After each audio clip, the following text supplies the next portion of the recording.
Hello everyone, my name is Shivani Maurya and इस video में हम करने वाले हैं एंटरप्रेन्योरशिप का पार्ट 3। इससे पहले मैंने 2 वीडियोस और बनाए हैं, अगर आपने वो नहीं देखे तो उनको भी देख लेना। उसमें भी मैंने बहुत इंपॉर्टेंट टॉपिक्स डिस्कस किए हैं। So let's get started with this video. इस वीडियो में पहला टॉपिक जो हम पढ़ने वाले हैं वो है formal versus informal food purchasing method. ठीक है, सो ये क्वेश्चन काफ़ी इंपॉर्टेंट है और ये तो हर बार पूछा गया है एंड यूजुअली 8 to 10 मार्क में ही आता है।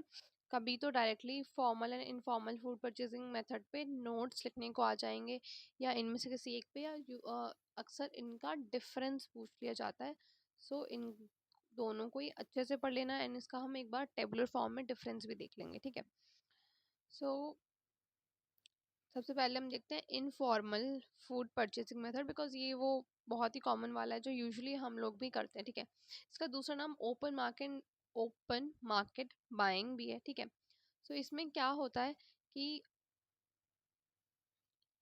जो परचेज होता है वो बेस्ड होता है ट्रस्ट और रिलेशनशिप पे। ठीक है, एंड इसमें होता क्या है कि नॉर्मली आप कोई भी जो फूड सर्विस यूनिट का जो मैनेजर है या जो भी स्टाफ है वो जाएगा मार्केट में, जाएगा उसने verbally on the spot deal की, प्रोडक्ट परचेज किया, over, then they will come back to their particular unit. ठीक है, अब इन्हें यूज़ कौन करता है? यूजुअली स्मॉल किचन्स, कैफ़ेज और जो डेली यूज़ वाले जो फूड स्टॉल होते हैं ना, जो आप स्ट्रीट फूड्स देखते हैं, या फिर नॉर्मल कैंटीन से कोई भी ऐसा स्मॉल बिजनेस, ठीक है, वो इसे यूज़ करते हैं। ठीक है, और वो जो नॉर्मली रील्स पे यूट्यूब पे वो वड़ा पाव दीदी एंड ये वाले भैया वो वाले भैया, वो लोग यही यूज़ करते हैं this method which is small kitchen. ठीक है, तो बात करते हैं इसकी फ्रिक्वेंसी की। सो डेली, मंथली, वीकली कुछ भी हो सकता है, देयर इज नथिंग फिक्स्ड। वो कभी भी जब उनको नीड होगा कि हाँ ये प्रोडक्ट, ये सामान खत्म हो गया, ये इंग्रेडिएंट खत्म हो गया, वो तब उसको परचेज कर लेंगे। ठीक है,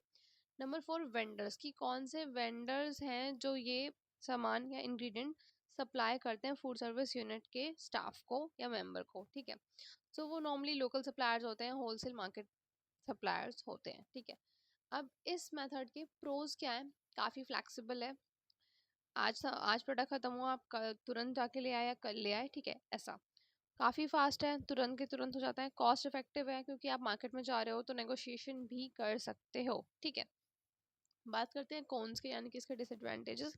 सो ये लेस रिलायबल है, बिकॉज हमें नहीं पता कि अगर आप फॉर एग्जांपल अगर आप मंडी में जाके सामान खरीद रहे हैं, ठीक है, so you don't know what is the quality and वो पर्टिकुलर प्रोडक्ट कहाँ पर आया है, कहाँ पर ग्रो हुआ, क्या है क्या नहीं, you don't know the background. ठीक है, आप बस गए, आपने परचेज कर लिया, खत्म। प्राइस फ्लक्चुएशंस हो सकते हैं, बिकॉज नॉर्मल सेलर्स बोल देंगे देखो आज तो ये महंगा है, कल तो ये महंगा नहीं है, ऐसा वैसा। So price fluctuations might happen. ठीक है, क्वालिटी में वैरी अगेन, क्योंकि आप नॉर्मल होलसेलर से खरीद रहे हो, सो क्वालिटी में डिफरेंस आ सकता है। एग्जाम्पल इसका, जिसको पीटीसी सेंटर्स होते हैं, टिफिन सेंटर्स होते हैं, या फिर कोई नॉर्मल कॉलेज कैंटीन है, स्कूल कैंटीन है, जो डेली वेजिटेबल्स खरीदते हैं सब्जी मंडी से। ठीक है, तो ये हो गया हमारा इनफॉर्मल मेथड ऑफ परचेजिंग। अब हम बात करते हैं फॉर्मल मेथड ऑफ परचेजिंग, जिसको हम कॉम्पिटिटिव बिड बाइंग भी कहते हैं। ठीक है, सबसे पहला जो इसका फीचर है, इसमें होता है डॉक्यूमेंटेशन। आपको याद होगा अभी जब हमने इनफॉर्मल पढ़ा तो उसमें क्या था? ट्रस्ट और रिलेशनशिप पे on the spot verbal method से प्रोडक्ट्स को खरीदा जा रहा था, जो भी रॉ इंग्रेडिएंट्स है। लेकिन यहाँ पर डॉक्यूमेंटेशन होता है, written contracts, quotation and tenders दिए जाते हैं पर्टिकुलर सप्लायर को to get the raw material, या जो भी प्रोडक्ट चाहिए फूड सर्विस यूनिट को रन करने के लिए। ठीक है, इसको कौन यूज़ करते हैं? Large institutions, hotels, government hospital और कोई बड़ा रेस्टोरेंट, ऐसे जो भी लार्ज इंस्टीट्यूशंस होते हैं वो इसको यूज़ करते हैं। बात करें फ्रिक्वेंसी की कि वो कब कब परचेज करते हैं, ये तो ये यूजुअली पीरियोडिक होता है, फिक्स्ड होता है। ठीक है, कि हाँ वीकली, मंथली, एंड वो भी डिपेंड करता है कि क्या प्रोडक्ट खरीदना है। फॉर एग्जांपल अगर कोई रॉ सूखा प्रोडक्ट है तो उसे मंथली खरीदा जाएगा। अगर वेजिटेबल है कुछ ऐसा जो जल्दी ख़राब हो जाता है तो वो मे बी शायद 2 डेज पे या वीकली ऐसे खरीदा जाएगा। ठीक है, बात करते हैं वेंडर्स की कि कौन से वेंडर्स इनको सप्लाई करते हैं। सो जो रजिस्टर्ड और अप्रूव्ड सप्लायर होते हैं ना, ये वहाँ से परचेज किए जाते हैं। ठीक है, बात करते हैं इसके प्रोज की, तो क्वालिटी एश्योरेंस है, क्योंकि भाई आप रजिस्टर्ड सप्लायर से ले रहे हो। ठीक है, ट्रांसपेरेंसी है, क्योंकि वो रजिस्टर्ड सप्लायर आपको प्रोडक्ट की सारी डिटेल्स देगा कि ये प्रोडक्ट हमने कहाँ से मंगवाया है, क्या इसके फीचर्स हैं, एंड जो भी सारी चीज़ें हैं वो ट्रांसपेरेंसी रहती है, ठीक है। एंड अगर बल्क में खरीदते हो तो बल्क में सेविंग्स होती है इस फॉर्मल मेथड में, ठीक है। जबकि अगर हम बात करें कॉन्स की, सो मतलब इसके डिसएडवांटेजेस हैं कि टाइम कंज्यूमिंग, ऑब्वियसली यार, अगर आप लेट्स से कि आपको अगर सब्जी भी खरीदनी है तो आप उसको डॉक्यूमेंटेशन कराओगे, रिटर्न कॉन्ट्रैक्ट होगा, फिर इसमें ना ऑफिसर्स भी इन्वॉल्व होते हैं। इसका एक पूरा प्रोसेस ये भी होता है कि लेट्स से कि एग्जांपल देके बता रही हूँ कि कोई होटल है, उन्होंने किसी एक पर्टिकुलर कंपनी को बोला, लेट्स से ब्लिंकिट, इंस्टामार्ट या ऐसा कुछ है, ये तो खैर बिल्कुल इंस्टेंट वाले हैं, बट जो भी उनके सप्लायर हैं उन्होंने उन्हें कुछ भी प्रोडक्ट लेने के लिए बोला, देन वहाँ पर एक ऑफिसर प्रेजेंट होता है, ठीक है। और ये अपना जो प्रोडक्ट है वो लेकर आते हैं यहाँ पर, जो लार्ज इंस्टीट्यूशन का तरफ से भी एक पर्सन होगा, and there will be officer होता है पर्टिकुलर, एंड उसकी प्रेजेंस में जो प्रोडक्ट है उसे ओपन किया जाता है, देखा जाता है कि उसका क्वालिटी एग्जैक्टली वो है जो डिमांड किया करता है। If yes, then they will accept the product, and if not, then it will be rejected on the spot, ठीक है। So एंड ये जो फॉर्मल वाला मेथड है ना, ये इन इंटरनेशनल लेवल पे भी यूज होता है, ठीक है। वहाँ पर भी ऐसे कॉन्ट्रैक्ट्स होते हैं, क्विटेशंस होते हैं, ओके। सो ये टाइम कंज्यूमिंग है obviously, as you can see, and ये थोड़ा सा लेस फ्लेक्सिबल है बिकॉज, और इसमें थोड़ा सा लॉस होने के चांसेस भी हैं, बिकॉज लेट्स से कि कोई पर्टिकुलर सप्लायर अपना पूरा प्रोडक्ट लेकर जाता है किसी इंस्टीट्यूशन के पास में, एंड इन बिटवीन वो प्रोडक्ट ख़राब हो गया या उनको इसका क्वालिटी पसंद नहीं आया, सो यहाँ पर फ्लेक्सिबिलिटी थोड़ी कम है, ठीक है। अब इसका एग्जांपल है, hospital science an annual contract with the dairy company for daily milk supply, ठीक है। सो एक पर्टिकुलर हॉस्पिटल है जिन्होंने अपनी डेयरी सप्लाई के लिए किसी कंपनी को कॉन्ट्रैक्ट दे दिया, टेंडर दे दिया, and they will get it from there annually, ठीक है। अब बात करते हैं कि देखो, जो फॉर्मल परचेजिंग मेथड होता है, it ensures control and consistency, सारी चीज़ें कंट्रोल में होती हैं और कंसिस्टेंट होती हैं, जबकि जो इनफॉर्मल है उसमें फ्लेक्सिबिलिटी होती है एंड स्पीड होती है, फटाफट सारा काम हो जाता है। सो ये इसका ना, मैंने टेबुलर फॉर्म डिफरेंस नहीं लिखा, लेकिन अगर डिफरेंस आता है तो प्लीज़ इसको टेबुलर फॉर्म में लिखना, एंड ये 10 मार्क में आता है ये क्वेश्चन, तो सिर्फ इतना लिखोगे तो मार्क्स मिल जाएंगे, बट एक बार आप इसकी बुक से रीडिंग ले लेना और इन सभी पॉइंट को अच्छे से एक्सप्लेन करते हुए लिखोगे, so you will definitely get marks, क्योंकि इसमें इतना कुछ टिपिकल नहीं है, कुछ बहुत रॉकेट साइंस नहीं, बहुत ही सिंपल है, इससे ज़्यादा एक्चुअली इसमें की पॉइंट्स हैं भी नहीं, बुक में भी इससे काफ़ी कमी है, मैंने बहुत इसको पढ़ने के बाद ये नोट्स बना के शेयर किए हैं। सो आप एक बार बुक से रीडिंग ले लेना एंड ये नोट्स पढ़ लेना। Moving on to next topic, which is standardized recipe, and ये वाला जो क्वेश्चन है ये भी 8 to 10 मार्क में आता है, इसमें अलग अलग चीज़ें आती हैं, इसकी डेफिनेशन पूछी जाती है, इसके फीचर्स पूछे जाते हैं, एडवांटेजेस पूछे जाते हैं, ठीक है। सो क्वेश्चन में क्या पूछा गया, प्लीज़ पहले ध्यान से पढ़ना, उसके बाद आंसर लिखना। ऐसा ना हो कि आपसे पूछा गया है स्टैंडर्डाइज रेसिपी के एडवांटेजेस, लेकिन आप लिख के आ रहे हो उसके features. Please don't do that, read question very focused होकर पढ़ना, ठीक है। सो स्टार्ट करते हैं। A standardised recipe can be termed as a recipe which gives consistently same result every time it is used, ठीक है। सो एक ऐसी रेसिपी जो हम जितनी बार भी यूज़ करें वो हमेशा सेम रिजल्ट देगी। इसका बहुत ही क्लासिक एग्जांपल जितने भी नॉर्मल आउटलेट्स आप देखते हो, burger king, McD and pizza हट, डोमिनोज, ठीक है। आप कहीं पर भी डोमिनोज का पिज़्ज़ा खाओगे सेम टेस्ट रहेगा, why? Because they have a particular fixed standardise recipe, ठीक है, जिस रेसिपी को यूज़ करने से it gives consistently same result every time it is use, ठीक है।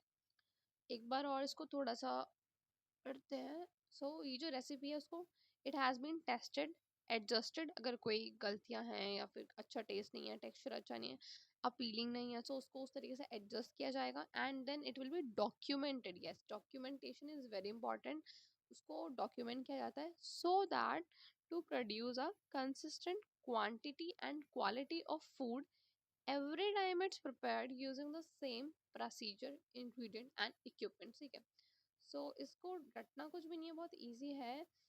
क्या लिखा है कि जो भी रेसिपी है उसको अच्छे से टेस्ट किया जाता है, ऑब्वियसली एडजस्ट किया जाएगा अगर बनाया कुछ भी गड़बड़ है, देन अच्छा बना तो उसको डॉक्यूमेंट करेंगे कि हाँ ये स्टेप्स मैंने फॉलो किए and that's how I got this result. ठीक है, एंड ये क्यों कर रहे हैं? To produce a consistent quantity and quality, हर बार सेम क्वांटिटी और सेम क्वालिटी ऑफ फूड की every time it's prepared and using same process, same तरीके से बना के, same ingredients and same equipments use करके। ठीक है, ऐसा नहीं है कि कोई बेकिंग का प्रोडक्ट था आपने उसे स्टीम कर दिया जिससे कि हाँ ये तो सेम ही है, no, you have to even use the same method, same equipment. ठीक है, in every outlet, that is why the recipe is standardized. Okay, talking about it features, number one consistency, obviously आपको समझ आ रहा है। Let's say कि burger king के 5 outlets हैं, द्वारका, रोहिणी, उत्तम नगर एंड लेट्स से हौज खास, 5 जगह आउटलेट्स हैं। आप कहीं पर भी जाओगे सेम टेस्ट होगा, why? Because they follow this standardised recipe, so there is a consistency. Every time you walk into this particular outlet आपको याद होगा कि हाँ लास्ट टाइम जब मैंने खाया था इसका टेस्ट ऐसा था, तो इस बार भी वैसा ही होगा। ठीक है, so it ensures same taste, same texture, same appearance every time you purchase the product. ठीक है, number 2 portion control, clearly defines number and size of serving। ठीक है, तो होता क्या है कि लेट्स से आपने फ्रेंच फ्राइज खरीदे बर्गर किंग से, सो आपको आइडिया कि हमें मैं फ्रेंच फ्राइज खरीदूंगी तो इतना ही होगा प्रोडक्ट, ऐसा नहीं है कि थोड़ा ज़्यादा या कम होगा। ठीक है, so you have particular idea, portion control करने में काफ़ी हेल्पफुल होता है। ठीक है, then third is cost control, cost control करने में ही कैसे हेल्पफुल होता है, क्योंकि आपने इंग्रेडिएंट्स का अमाउंट फिक्स कर दिया। ऐसा नहीं है कि नॉर्मली जैसे हम घर में बनाते हैं, कभी कुछ सब्जी ज़्यादा हो गई, कुछ कम हो गई। ठीक है, तो क्या होता है कि अब ऑब्वियसली जितना ज़्यादा प्रोडक्ट डालोगे उतना ज़्यादा रेसिपी का प्राइस बढ़ जाएगा, एंड जितना कम डालोगे उतना कम हो जाएगा, क्योंकि बहुत फ़र्क पड़ता है use of spices and vegetables, fruits है, जो भी पर्टिकुलर डिश है उसके हिसाब से जो भी इंग्रेडिएंट डल रहे हैं, अगर आप उनका अमाउंट ऊपर नीचे करोगे तो प्राइस में भी वेरिएशंस देखने को मिलेंगे। लेकिन जब आप स्टैंडर्डाइज रेसिपी बनाते हो जिसमें कि अमाउंट ऑफ इंग्रेडिएंट्स भी काफ़ी फिक्स होता है, एंड ऑब्वियसली हमने ये लैब में किया हुआ है कि अगर लिखा है कि 5 ml ऑयल तो हम 5 ml ही डालेंगे, इट शुड नॉट एक्सीड 1 और 2, थोड़ा बहुत 0.5 चल जाता है, लेकिन अगर 5 ml लिखा है और आप डाल रहे हैं 10 ml ऑयल तो ऑब्वियसली रेसिपी का रिजल्ट सेम नहीं होगा एंड कोई बेनिफिट नहीं रहेगा स्टैंडर्डाइजेशन का। सो दैट इज़ वाई, तो ये कॉस्ट कंट्रोल में भी हेल्प करता है। It helps to maintain food cost by fixing ingredients amount. ठीक है, इंग्रेडिएंट्स का अमाउंट फिक्स हो गया, दैट्स हाउ फूड का कॉस्ट भी फिक्स हो जाता है। ठीक है, next is documented, every time we standardise a recipe we documented. ठीक है, क्योंकि नेक्स्ट टाइम उसे जब कोई यूज़ करे तो वो सेम प्रोसेस, सेम इंग्रेडिएंट्स का अमाउंट यूज़ करे। ठीक है, so everything, ingredients, quantity, method, yield मतलब कि number of servings is written very clearly। ठीक है, नेक्स्ट इज, हम क्यों करते हैं स्टैंडर्डाइजेशन? क्योंकि रिपीटेबल हो जाता है, हम आराम से कोई भी लेट्स से कि एक सीनियर शेफ है, उन्होंने कोई रेसिपी बनाई, उन्होंने उसे होटल की जो रेसिपी बुक थी उसमें स्टैंडर्डाइज कर दिया, so next time any new staff comes वो जस्ट उसे फॉलो करेंगे और उन्हें सेम रिजल्ट्स मिल जाएंगे। ठीक है, ऐसा नहीं है कि उन्हें वापस से उस शेफ के पास जाना होगा, उससे पूछना होगा कि हाँ आपने कितना क्या किस अमाउंट में यूज़ किया था। No, they just get the standardised recipe का copy and they will just read it and get the same result to follow it. Then next is what does a standardised recipe include? Yes, तो हम तब से बात करें कि हाँ ये होती है स्टैंडर्डाइज्ड रेसिपी, ये होते हैं उसके फीचर्स, बट एक्चुअली में होता क्या है? अगर मैं एक पर्टिकुलर बुक में लिखती हूँ स्टैंडर्डाइज्ड रेसिपी, तो उसमें क्या क्या चीज़ें मुझे मेंशन करना ज़रूरी है। Number one, very important, name of dish. ठीक है, ऐसा नहीं है कि मैंने दिल्ली में बर्गर खाया तो मैं उसे बर्गर बोल रही हूँ, अगर मैं महाराष्ट्र में खा के जा रही हूँ और बर्गर खा रही हूँ तो मैं बोलूँगी नहीं मैंने तो वड़ा पाव खाया। No, the name of dish should be same. ठीक है, नेक्स्ट इज इंग्रेडिएंट्स, इंग्रेडिएंट्स लिखना बहुत ज़रूरी है। देन मेथड की उसको किस तरीके से बनाया। अगर आप लेट से कोई रेसिपी है उसमें आपने ब्लांचिंग किया है ना, तो आप लिखोगे कि आपने ब्लांचिंग किया कितने मिनट्स के लिए किया, सो दैट जब फाइनल रिजल्ट्स आए तो वो सेम रहे। ठीक है, ये इसलिए बहुत ज़रूरत है क्योंकि हमने तो पढ़े हैं सारे मेथड्स ऑफ कुकिंग, सो हमें पता है कि ब्लांचिंग, स्टीमिंग, बॉइलिंग, हर मेथड का डिफरेंट रिजल्ट आएगा। ठीक है, नंबर ऑफ पोर्शंस, कितना बना प्रोडक्ट, ये लिखना बहुत जरूरी है। सर्विंग साइज कि हाँ ये एक पर्सन के लिए अप्रोप्रिएट है या नहीं है, दो पर्सन के लिए, वो लिखना बहुत जरूरी है। देन इक्विपमेंट नीडेड, कि ऑप्शनल है, अगर यूज किया है देन यू विल राइट, अगर नहीं किया तो you won't write it. Then time required, कितना टाइम लगा उस रेसिपी को बनाने में। ऐसा नहीं है कि सीनियर शेफ ने तो उसे 10 मिनट में बना दिया और कोई न्यूबी आके उसे आधे घंटे में बना रहा है, नो, दैट ये नहीं होना चाहिए, because they should follow the recipe and they just consume almost equal time, same time. ठीक है, देन स्पेशल इंस्ट्रक्शन, जैसे कि उसको किस टेम्परेचर पर स्टोर करना है। लेट्स से कि कोई डेजर्ट है या कोई फ्रीज प्रोडक्ट है तो ऑब्वियसली उसको फ्रीजर में लिखना है। ये इंस्ट्रक्शन जिसने भी स्टैंडर्डाइज रेसिपी बनाई है उसको लिखना होगा, because the new person may not know कि किस टेम्परेचर पे कब तक कैसे रखना है। ठीक है, अगर सर्विंग के वक्त कोई स्पेशल गार्निशिंग है तो वो भी लिखना होगा। ठीक है, तो ये सारी चीज़ें होती हैं एक स्टैंडर्डाइज रेसिपी में। अब बात करते हैं कि स्टैंडर्डाइज रेसिपी का फूड सर्विस यूनिट में क्या इंपॉर्टेंस है, क्यों हम बार बार सेम रेसिपी रिपीट करें। फीचर्स तो मैंने बता दिए, लेकिन इंपॉर्टेंस क्या है, किस तरीके से ये बेनिफिट देगा। Number one is it helps to reduce waste. अगर हमें एक्यूरेट क्वांटिटी पता है तो ओवर प्रोडक्शन नहीं होगा एंड कोई वेस्ट नहीं होगा। ठीक है, number two improve training. New chef आते हैं, न्यू न्यू कुक आते हैं तो वो ईजिली बहुत फास्टली क्विकली लर्न करेंगे एंड रेसिपी को अच्छे से प्रोड्यूस कर सकते हैं। Number three quality assurance, again same taste same standards across all the outlets maintain रहता है, so it also assures the quality of the product.